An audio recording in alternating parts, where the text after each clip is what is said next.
یقیناً مجالس ذکر کی برکات ہماری روحوں تک اترتی ہے اور من کے میل دھوتی ہیں۔ حضور نے ارشاد فرمایا لکل شیء ثقالہ وثقالۃ القلوب ذکر اللہ، ہر شے کا زنگ کسی نہ کسی شے سے اترتا ہے، دل بھی زنگ آلود ہو جاتے ہیں۔ تو جب دل زنگ آلود ہو جائے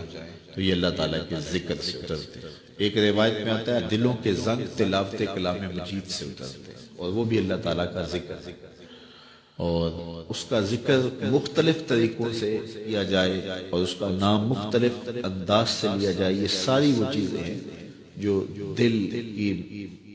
کی میل کچیل، دل کی غلاستیں، دل کی گندگیاں اتار دیتی ہیں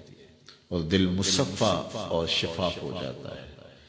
حضرات صوفیہ تو کہتے ہیں جب کوئی بندہ ایک مرتبہ کہتا ہے اللہ، تو اللہ تعالیٰ اس کی طرف 70 مرتبہ نظر رحمت سے دیکھتا ہے، اور جب اللہ تعالیٰ کسی بندے کی طرف نظر رحمت سے دیکھتا ہے اس کے 70 گناہ جل کے راکھ ہو جاتے ہیں۔ تو اس لیے جب کوئی بار بار اللہ اللہ پکار رہا ہوتا ہے تو اللہ تعالیٰ کی رحمتوں کے سائے میں آ جاتا ہے، اور جب ذکر کر رہے ہوں تو اس وقت مکمل یکسوئی کے ساتھ اس کی طرف متوجہ ہونا چاہیے، جس کو پکار رہے ہیں اس کی طرف یکسوئی کے ساتھ توجہ ہو، اور وہی ذکر حقیقی ذکر ہے۔ حضرت شیخ فرید الدین عطار علیہ رحمہ فرماتے ہیں ہر عضو بدن کا الگ ذکر ہے،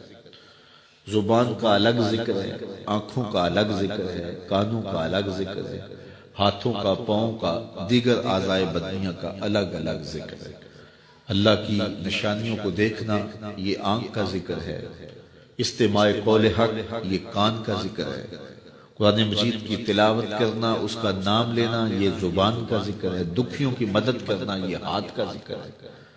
نیک مجالس کی طرف چل کے جانا، مسجد کی طرف سفر کرنا یہ پاؤں کا ذکر ہے۔ تو مختلف اعضائے بدنیہ کا مختلف ذکر، اور ہر وقت جو ہے وہ ذکر کے اندر انسان لگا رہے اور رب کی یاد کے سائے میں اپنی زندگی گزارے۔ یہ اس کی روح کی غذا ہے جو اسے باہم پہنچتی ہے، پھر اس کی روح مرتی نہیں ہے، اس کی روح جو ہے وہ شاد اور آباد رہتی ہے، بیمار نہیں پڑتی، روح کے اوپر زنگ نہیں چڑھتا، وہ پاکیزہ اور مطہر رہتی ہے۔ تو مجھے اور آپ کو اپنی روح کا سامان کرنا چاہیے اور اللہ کا ذکر پوری یکسوئی کے ساتھ، پوری توجہ کے ساتھ، پورے انہماک کے ساتھ۔ ہمارے صوفیاء نقشبندیہ تو کہتے ہیں جب سالک کہے اللہ، تو جب یہ بندہ پکار رہا ہوتا ہے رب کو، تو رب بندے کی پکار کو سن رہا ہوتا ہے۔ یہاں ایک سوال بھی کیا جاتا ہے، کچھ لوگ ذکر مجرد پر یہ بات کرتے ہیں کہ جب آپ کہتے ہیں اللہ تو اس کے بعد کچھ نہیں کہتے، پھر کہتے ہیں اللہ، پھر کہتے ہیں اللہ۔ تو جب کسی کو پکارا جائے تو پھر اس کو غرض بھی بتائی جاتی ہے۔ آپ مجھے آواز دیں، میرا نام لے کے، تو میں متوجہ ہو جاؤں گا آپ کی طرف، تو پھر آپ مجھے کچھ کہیں گے نا کہ جناب ہم آپ کے پاس آئے ہیں ٹائم لینے کے لیے یا کوئی اور غرض کے لیے، کسی اور مقصد کے لیے، تو وہ آپ غرض بتائیں گے مجھے۔ تو اگر آپ مجھے آواز دیں، مجھے رضا ثاقب کہہ کے پکاریں اور میں آپ کی طرف توجہ پذیر ہو جاؤں، آپ پھر دوبارہ کہیں رضا ثاقب، تو میں پھر کہوں گا جی، آپ پھر کہیں، تو 2-3 بار کے بعد میں اکتا جاؤں گا کہ میاں بات بھی آگے کرو، مجھے پکار رہے ہو بار بار تو بتاؤ کیا کہنا۔ تو کچھ لوگ اس پہ قیاس کر کے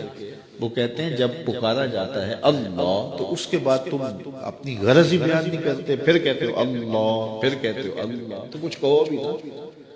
تو ہم اس کا جواب یہ دیتے ہیں کہ میں اس لیے پوچھتا ہوں کہ میاں کس لیے مجھے آواز دی ہے مجھے پتہ نہیں، اس لیے میں پوچھتا ہوں۔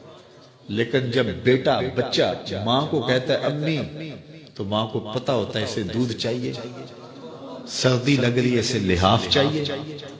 اس نے واش روم میں جانا ہے، اس کی کیا ضرورت ہے۔ ماں کو پتر کی ضروریات کا پتہ ہوتا ہے، بیٹے نے صرف اتنا کہنا ہوتا ہے امی، آگے امی کو پتہ ہے اس کو کیا دینا ہے۔ تو بندے کا رب کو پتہ ہے اس کو چاہیے کیا، بندہ کہتا ہے اللہ، رب کو پتہ ہے میرے بندے کو کیا چاہیے، تو آگے کہنے کی ضرورت نہیں ہوتی، رب ساری جھولیاں بھر دیتا ہے اور نظر رحمت سے نواز دیتا ہے۔ تو ہم ذکر میں اس کی توجہ مانگ رہے ہوتے ہیں، تو ہم اللہ کہیں تو قلب لا کھیلتے ہوئے دل سے کہیں تو برکات نصیب نہیں ہو پائیں گی۔ اس لیے ہم جب اللہ کہیں تو ہمارا رواں رواں اس کو پکار رہا ہو،